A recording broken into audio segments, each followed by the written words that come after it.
Hello, welcome back to the Ice Bath. I'm Matt. I'm Griff. We did that backwards today. It's usually you doing Yeah, the I know. introduction. How's it going? Welcome back to episode 2 of the Ice Bath Sports Podcast. Hope you guys are ready for a doozy of an episode. Yeah, we had a couple big announcements yesterday with a couple running backs signing.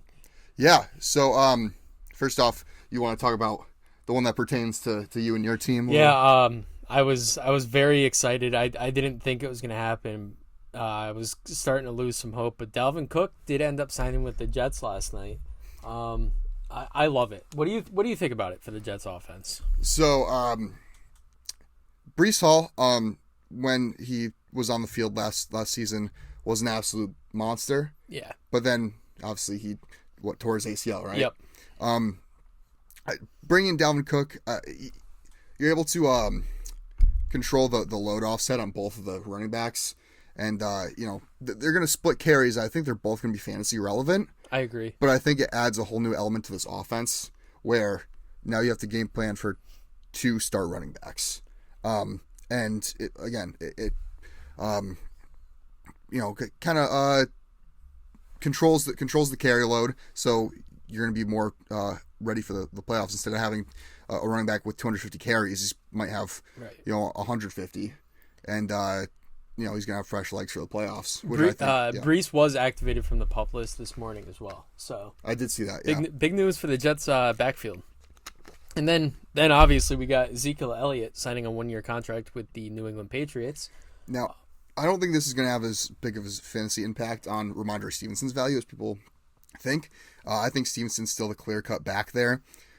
But, Ezekiel Elliott looked kind of washed last season. There have been some videos released the offseason where he looks crisp and his cuts and, is looking in a lot better shape than he has previous years.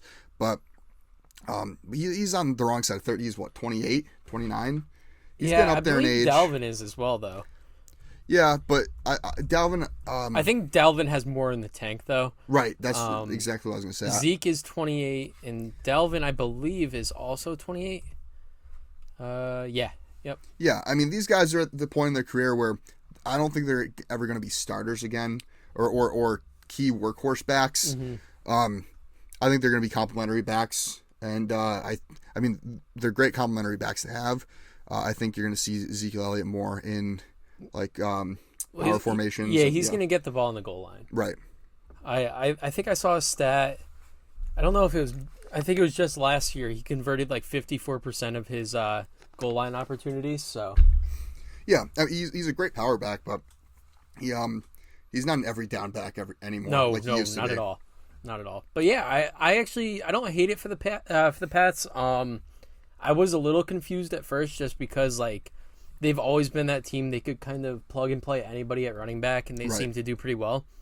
And the fact that Ramondre Stevenson has been, the last couple of years, been an absolute stud. He has, and he's gotten better every season. Yeah, but they don't have Damian Harris anymore. They don't. I was just looking at their depth chart, and behind Ramondre, they didn't have anybody. They had Ty Montgomery as their next guy. Yeah, and Pierre Strong. Right? Pierre Strong, J.J. Taylor. I mean, they have a bunch of guys. But again, like you said, they've always been a team to plug and play running backs, and there was always this, kind of what's the word I'm looking for? You can never take a Patriots running back in the NFL or a fantasy draft because you can never trust them. It was like there'd be a new guy every year that you never heard of that would pop out. I still think Ramondre is a borderline RB1. I agree. I think his value's hurt a little bit because I think he will lose out on those goal line touches. Yep. But he's still going to get a lot of the receiving work out of the backfield. Yep. He's still going to see a majority of the carries through that offense. I think the stigma, that's the word I was looking for, stigma, of not being able to draft Patriots running backs, you can throw out the door this season. Yeah, I think that was kind of thrown out the door going into last season. Right. I think, although they still had Damian Harris, I think it was pretty clear that Ramondre Stevenson was going to become their guy, and he showed it last year. Right. Where do you have him ranked in your? So Ramondre, I had him top 10 in my running back rankings. Does that drop him? You think at all? Are you? Yeah, Just like, I haven't updated these rankings. I would probably drop him I'd say he's probably a fringe top 10 guy. fringe top 10. Yeah. Well, it depends. Top 10.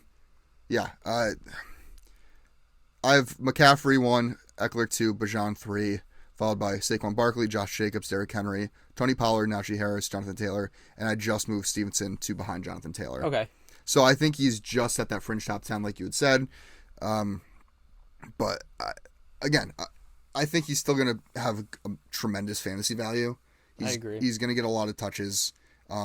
There's not many other offensive weapons in that offense. I mean, Juju Smith-Schuster, Devontae Parker, Mike Gesicki, who just got hurt.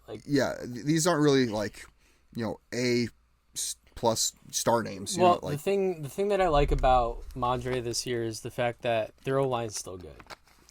Yeah, and I think they're gonna have to be a team that runs the ball a lot. They are. And yeah, he's gonna lose some carries like you mentioned, but I don't really think that's going to hurt his value. He's going to have the bigger gains. He's going to have more early down opportunities than Zeke is going to. So, yeah, I mean, bringing in Zeke, Ramondre is going to score a couple less touchdowns, have a couple less yards, but I really don't think it impacts him as much as bringing in Dalvin Cook is going to impact Breece Hall. Right. Yeah, no, I think I haven't updated my rankings to include the Breece Hall and Dalvin Cook.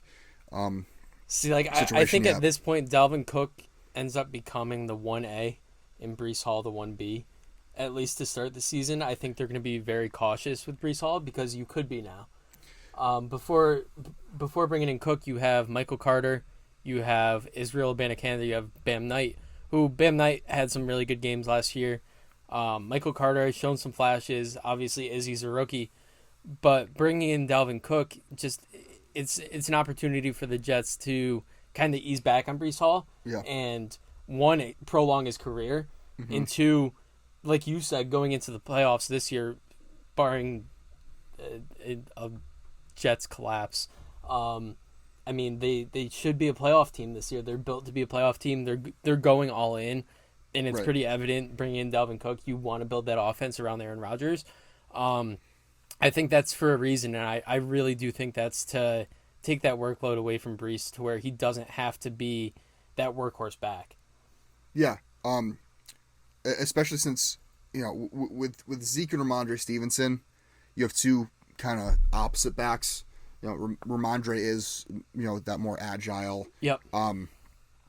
runner, while Zeke is more of a power back. But, Breece and Dalvin Cook are kind of similar in their playing styles, if you ask me. I think they're just both very well-rounded backs. Yeah. Like, they're going to break off the big runs, but you could use them both as your power back. Right. So you're never going to, again, I think they split carries. It's going to be like 15-15 each. Yeah. But it'll be interesting. It's going to be one of those wait-and-see situations where come week 2 or 3, you'll really know the pecking order of that backfield. Oh, 100%. I think it's Breece's backfield to lose. Again, Dalvin Cook's on a 1-year deal, or because Dalvin Cook's on a 1-year deal, do you run him into the ground and try to save Breece Hall like you had said? It's going to be interesting. I think it's going to be kind of similar to the McCaffrey, Elijah Mitchell situation in San Fran. Yeah, I think it'll be similar. Like you said, I do believe Cook and Breece are both fantasy relevant. Yeah. But I think instead of Breece Hall being an RB1, like I had him before, I think he drops down to probably a mid-end RB2 now. I agree. His ceiling's not nearly as high as it was. Yeah. But I think he's going to have a safe floor. I think him and Cook, you could put around that same range. Maybe Cook on the lower end of RB2, but I do think Dalvin Cook has a really big year. Maybe that's my Jets bias coming out, but I still think he has more in the tank, and I think coming to a new scene, change of scenery for him is going to be good. And yeah, I guess we'll just see, but I am very excited to add Dalvin Cook to this offense. Yeah, and as you should be. He's been a great running back for Minnesota for years. I mean, he's been an RB1 almost, the past 2-3 years. Yeah. So you're adding another RB run to your offense, like you had mentioned. So yeah, outside of the running backs, we news broke today that the Colts are naming AR-15, Anthony Richardson, their starting quarterback. Yeah. This one, it surprises me a little bit. I think it's a little premature. I do too. When you look at teams kind of rushing, I'd say rushing rookie quarterbacks into an offense, it just, I don't understand it, because you look at what Patrick Mahomes did sitting behind Alex Smith. Right. And now he's the best quarterback in the league, arguably. Yeah, I mean, I think that's you can't really use that as an example. That's 1 in a million type thing. Yeah. I mean, Mahomes had all those intangibles. He's in the right situation at the right time. I just do think a lot of quarterbacks are going to benefit from sitting behind the veteran and learning an offense. 100% agree. And especially in the Colts situation where they're not going to be a good team. Like, Right. I don't think that's a hot take at all. Like, I just don't think they're going to be good at all. Why rush him? He's, 20 years old? Did he just turn 21? Like, he's very young. You have Gardner Minshew. Yeah, who is a very, very serviceable starter. Yeah, quarterback. He the thing with Anthony Richardson, I think the reason they want to, shove him into this offense right away is, I mean, obviously there's going to be growing pains, and there's going to be growing pains. But a couple things to note: he brings a different element to the game than Gardner Minshew does. That is very true. He has a bigger arm. He can spread the field, he throw it deep, spread the field. He is mobile. A lot more mobile. Minshew's mobile too, but that is the thing, is like, you could adjust your offense to Anthony Richardson now. Right. You could implement those packages where he's going to be running the ball. Yeah, and you can put him in situations where, he's going to be a little more comfortable, a lot more RPOs, and just make it a more suitable offense, like you had mentioned, for him to succeed. But, with all the growing pains he's going to have, what worries me is Jim Irsay is a very impulsive owner, and he likes to, have his hands. Yeah, he's too hands-on. Yeah, in the management side of things a little too much. So I'm worried if Richardson starts to struggle right off the bat, maybe they regret their decision, and week 3 or 4 they turn to Minshew. Yeah, I mean that's the issue, is like, once you name him the starter, it's really hard to go back on that. Right. And bench the rookie. Just kill his confidence. Exactly. And so, like you said, like any other team, I really wouldn't be worried about that. But with the Colts, with Irsay, and with the way that team has been managed over the last decade, right, it's really tough to say that they won't do that. Right. I mean, he's in good hands. He's with Steichen, who, helped develop Jalen Hurts, who has a similar build.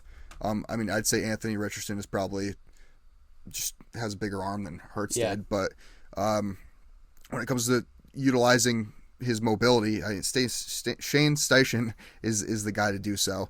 I think Richardson will have fantasy value just because of that rushing upside. 100%. I think one thing you should be worried about, though, is the turnovers. The turnovers he was wildly inaccurate in college. Yeah, the turnovers and the fact that their O-line's not getting any better. No. They're all aging. Well, they have invested. Some studs on there. They have invested in the offensive line the past couple of years. So they got Raymond, right, last season. Bernard Raymond. Oh, yes. And this year they got that 6'8" dude, Blake Freeland.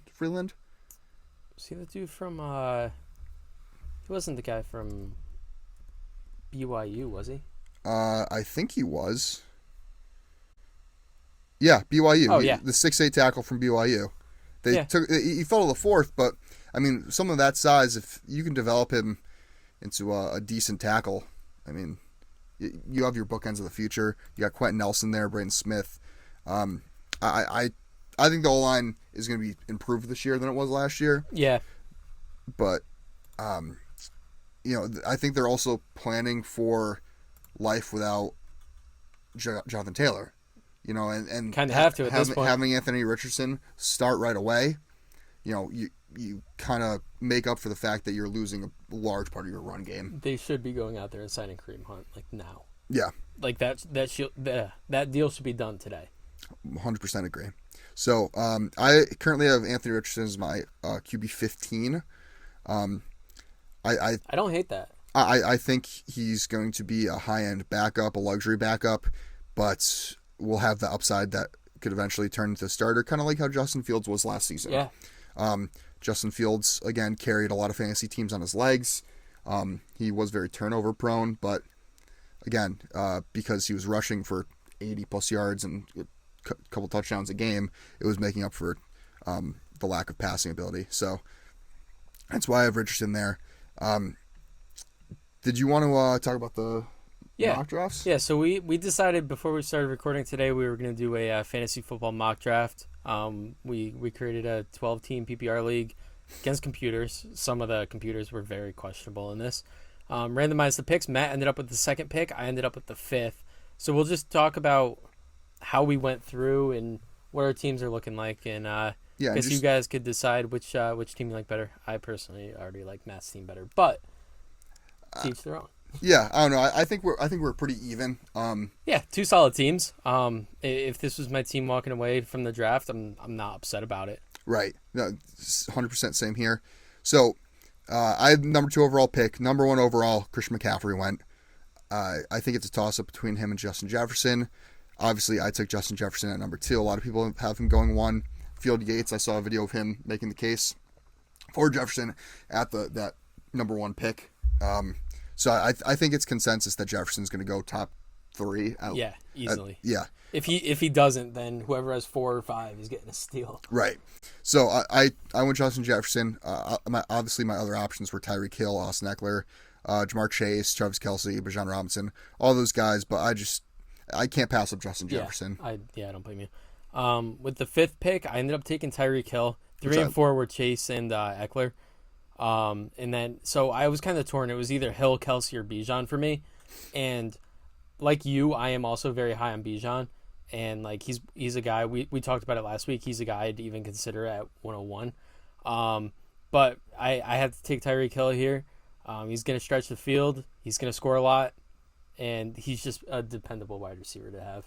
Yeah, I love Tyreek Hill this year. And I have him as my wide receiver too, because I truly believe that he is going to compete with Justin Jefferson for leading the league in receiving yards. Yep. I could see Tyreek Hill easily breaking 2,000 yards receiving this season, just because. I can see it too. Just not only is he fast, but he has become one of the most impressive route runners in the league. Not only that, like even after the catch, he's just so good. Yeah. Well, but again, he's so open. I mean, he's been putting DBs on their butts in training camp this year. So I love that pick of Tyreek Hill in the first round. Yeah, so then coming back in the 8th pick in the second round, I ended up taking Josh Allen. We were talking about this a little before, and like I'm not afraid to take a quarterback early. And if Josh Allen's going to be there at the back end of the second round, I'm going to take him all day long. Yeah. Like I think he's probably the best fantasy quarterback you could get this year. And yeah, I mean, that's just how the board fell, and I ended up getting him there, and I wasn't going to pass that. Yeah, I mean, Josh Allen's my QB1 for good obvious reasons. Yeah. I like that pick just because it offers great positional value. I touched on this a little last week, but I love the positional advantage you have when you take a quarterback or a tight end early that is clear-cut, number one above the rest. Yeah. Like Kelce or Josh Allen. If you're going either one of those two, you have a clear positional advantage. Once you get to like rounds 3 or 4 and you're getting into those like, second tier guys, I think that's a little too high for him. Yeah. Unless you're getting the number 1 dude, you might as well wait. And that's kind of been my strategy. Yeah. So I had almost back-to-back picks here. On the way back in the second round, I took Tony Pollard. I was surprised he fell this far. I was too. I think he's going to come back healthy, and he is now the sole back in that Dallas backfield. No Zeke to create any competition. I think he's going to absolutely eat this year. I think he finishes a top 5 running back behind a great offensive line. I love Pollard here at the end of the second. I come back at the beginning of the third. I'd take Najee Harris. Now, Najee Harris has been very, very consistent his first 2 seasons in the NFL. I believe he's had like 1,400 yards rushing in back-to-back seasons. But the thing with Pitt last year was their offensive line was a little beat up and just wasn't really performing that well. They've made some pretty big moves this offseason, signing Isaac Seumalo and drafting Broderick Jones. To improve that offensive line. I think Najee Harris is going to have a really big breakout year this season. So I love him as my RB2 here. Yeah, I think he's very underrated going into this draft season. Yeah. Then coming back in with my 3rd round pick, the 5th pick and the 3rd, I took Devonta Smith. Was also between 2 guys we already talked about earlier, Ramondre Stevenson, Breece Hall. They ended up going the next 2 picks. I just I'm really high in Devonta Smith. We talked about this when I made the pick. He really could be the number 1 receiver in that offense this year, fantasy-wise. And it's just so hard to pass on a guy in that offense. Like, after the year he had last year, him and A.J. Brown both had monster years. They both finished as top 10 receiver. Yeah, I was going to say they were both top 10. So, like, coming back with Devonta Smith in the 3rd round, I was very happy with that. Yeah, I could easily see Devonta Smith leading that team in receiving yards. Yeah, I agree. And then coming back in the 4th, I took my first running back. Not sure how I feel about him as my RB1, but I did get Miles Sanders. We saw what Deontay Foreman and Chuba Hubbard were able to do in that offense once they traded McCaffrey. And I think Miles Sanders is obviously better than both of those. So would not surprise me if Miles Sanders has a really good year now that he could be utilized properly. Yeah. Miles Sanders finished as a top 5 running back last year in terms of rushing yards. So he's proven that when given the opportunity, he can produce. And I think in Carolina, you have he reunites with Deuce Staley, right? I'm pretty sure, yeah, that he's the running backs coach there. So they already have that chemistry. They know each other very well. I think Miles Sanders is due for another really big year, especially in fantasy. I think he's going a little too low for my liking. I agree. I think getting him here at the 4th is an absolute steal. Yeah. I think he's a high-end RB2. I agree.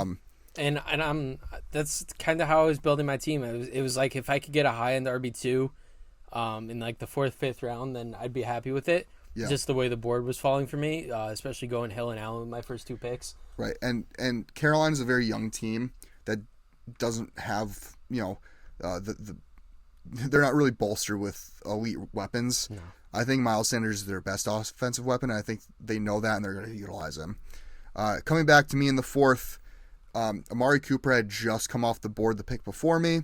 I wanted to get a wide receiver too, and my options were Drake London, Terry McLaurin, DeAndre Hopkins. Those are like the top 3 on the board.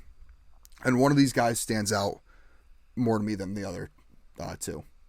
And that's DeAndre Hopkins. I selected Hopkins. Hopkins has proven that he can be a wide receiver 1 in fantasy 100%. And just in general. I mean, he's been a dominant force in the league for several years, and he has done it with, absolutely horrible quarterback play, and he's done it with excellent quarterback play. I thought he was a safe pick here as a wide receiver 2, and that's usually what I'm looking for in my wide receiver 2.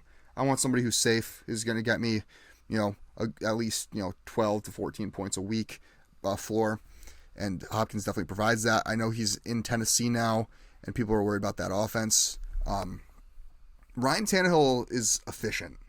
He is. He's not going to, light up the light up the box score. He's not going to have the most spectacular stats, but I think he'll get Hopkins, 5-6 catches a game, 100 yards. He finally had somebody added to that receiving room. Right. He's been working with like Nick Westbrook, Akine, and like right. Traylon Burks. But before that, he had A.J. Brown, and A.J. Brown produced just fine in that offense. So I think bringing DeAndre Hopkins, I expect the same thing. Yeah. I think Hopkins is going a little too low. I love the value here. I agree. Coming around here in the 5th, I took Dameon Pierce. Other backs on the board with DeAndre Swift, Alvin Kamara, and Alexander Madison. If you listened to us at all last season, you knew we were very high on Dameon Pierce. That has not changed for me going into this season. Has not changed for me either. They have signed Devin Singletary, but I don't think Devin Singletary can even come close to competing with Dameon Pierce's absolute talent and his work ethic. I love Dameon Pierce this season, and getting him as my RB3, a potential flex play, I think it's another value pick there. Yeah. Coming into the 5th round, I took the 4th tight end off the board, George Kittle. I just think George Kittle's just so consistent when he could stay healthy. And being able to snag him in the 5th round, I just couldn't pass up on that. I didn't really like any of the other options here. So I figured might as well get one of my last chances at having a positional advantage here. I think it's like a 5-man tight end race, and that's really it. You got Kelsey, Andrews, Hawkinson, Kittle, and the guy that you took with your next pick. I won't get into that yet, but coming back in the 6th, I took Javonte Williams. I think he's going very low. I think Javonte is going to have a really nice bounce back year. They're going to be a little careful with him, and they brought in Samaje Perine because of that. But I still think Javonte Williams, I touched on it last week. I wouldn't be surprised if he finishes as a top 15 back in fantasy this year. I like that take. I was big on Javonte Williams last season, and he got hurt. So I think he's, again, going to have, if he can bounce back from this injury. And he's also shown, he's been one of those guys, we talked about a lot last year going into the season when we were both high on him. He's shown he's better working in a committee backfield anyways. In college, he had Michael Carter. When he came into the league, he had Melvin Gordon. So, I mean, bringing in Perine, who I think Perine's a very serviceable back, I think that's going to help him a lot and increase Javonte Williams' value a lot. Yeah, and before I get into my next pick, a couple things I want to mention. So your George Kittle pick in the 5th, I really like that pick. I think the 5th is about where he should be going. The upside is absolutely there. What concerns me is the injury history, but if he can stay healthy, 2 out of 3 of the quarterbacks competing for a starting job in San Fran are very young, and they're going to look for that check down option with George Kittle. Yep. You know, rookie quarterbacks or young quarterbacks love their tight end. Kittle's just also very good at getting open too. So. Right. So I absolutely love that pick there. I went tight end at my pick here in the 6th round. So I originally was hoping to get Trevor Lawrence to fall to me here in the 6th. Very big Trevor Lawrence fan this year. I think he's going to finish as a top 5 fantasy quarterback. But he unfortunately went in the end of the 5th. I took Evan Ingram here at the end of the 6th. Evan Ingram, Trevor Lawrence absolutely loved him. He was one of his favorite targets last season, especially in the red zone. And I think, you know, with the 3-year contract that they just gave him, I think they intend to use him. Yeah, he's going to be a big piece of that offense. And like I said, out of the 5 tight ends that I really think are relevant to have starting every week, he's probably number 5 there, and I like that pick a lot. Yeah, and then coming back in the 7th, it was between 2 receivers on the same team for me. I ended up going Chris Godwin over Mike Evans. So the reason I went Chris Godwin, I wanted to get a wide receiver 3 and, you know, improve my receiver depth. But Chris Godwin has been a wide receiver 2 almost every season he's been in the league. I mean, when he's healthy, he's a good 14, 15 points a week. Yep. I know he's had, you know, Brady thrown in the past couple seasons, so obviously that helps improve your value a little bit. But I think Tampa Bay isn't going to be modest at all. I think they're going to sling that thing.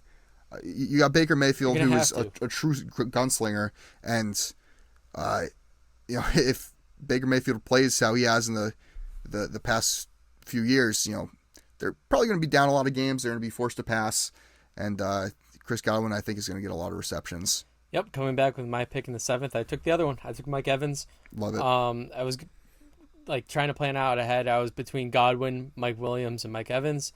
Godwin, obviously, you took. Mike Williams went the pick right before me, so I was left with Evans, and honestly, I'm okay with that.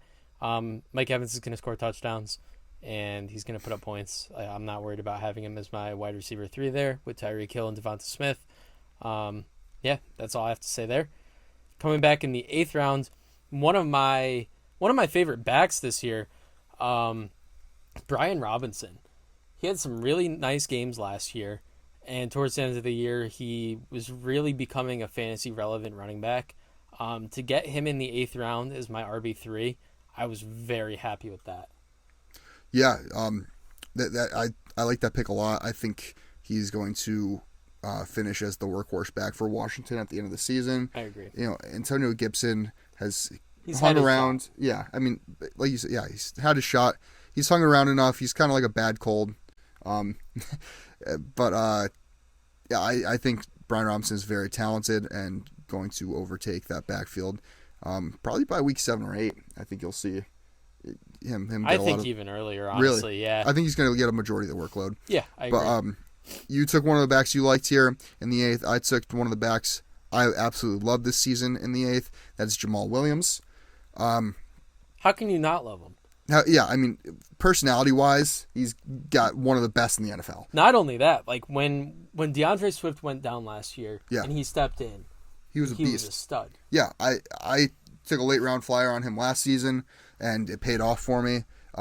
He was a great running back, too. And now he's in New Orleans, where the first 3 games... He's the guy. Yeah, he's the guy, so he has a chance to earn a bigger share once Kamara gets back from his suspension.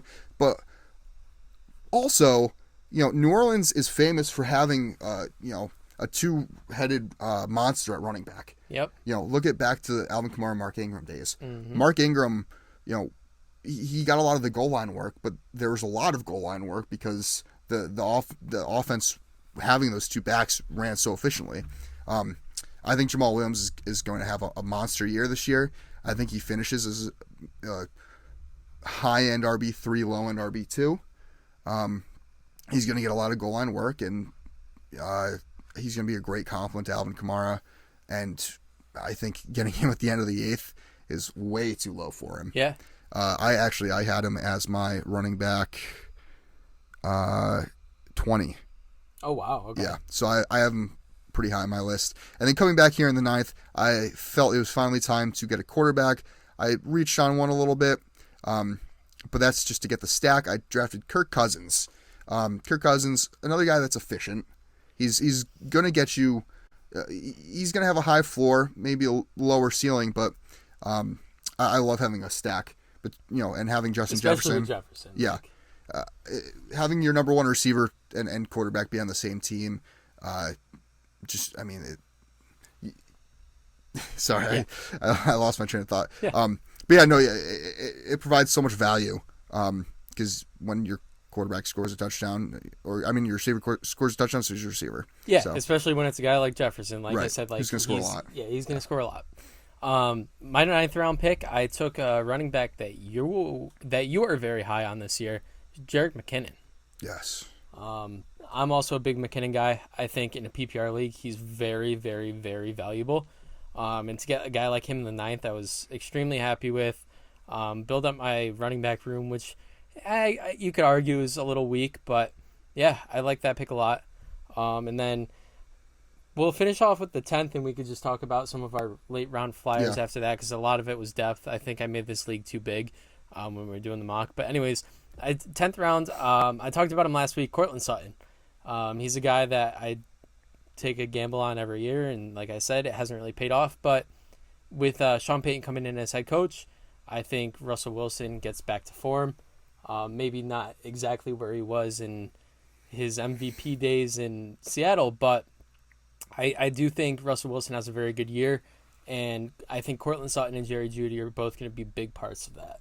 I agree 100%. I think Sean Payton's going to absolutely revive Russell Wilson's career, where he'll be good enough. Yeah.